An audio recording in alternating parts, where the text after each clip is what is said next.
Ici, c'est un exercice un peu particulier.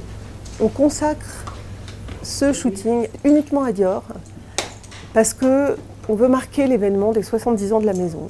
On a repris quelques photos d'archives de Willie Maywald. Willie Maywald est un photographe qui a photographié le travail de Christian Dior à sa demande et c'est ainsi qu'il y a des milliers de photos du travail de la maison de couture. J'en ai choisi quelques-unes, certaines parce qu'elles sont emblématiques du style Dior, d'autres parce qu'elles mettent en scène des lieux de Paris qui sont absolument emblématiques.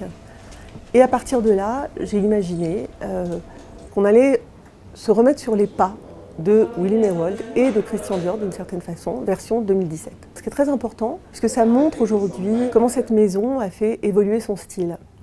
La photo dans un magazine, c'est une écriture par-dessus l'écriture. Il y a l'écriture sur le papier qui raconte des histoires, et puis il y a l'écriture visuelle qui raconte une autre histoire.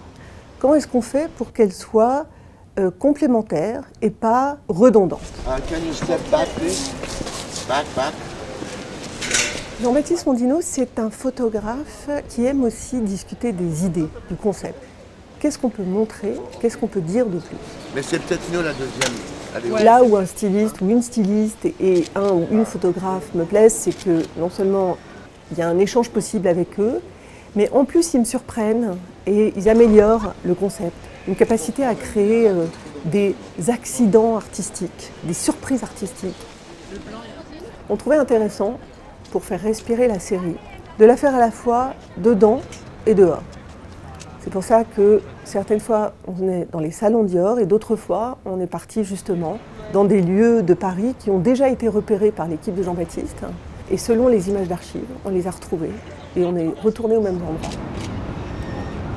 Pour cette photo en particulier, je voulais qu'on reprenne cette idée de l'amoncellement des chaises, mais je les ai faites remplacer par un modèle iconique du design italien qui s'appelle la Superleggera de Joe Ponti.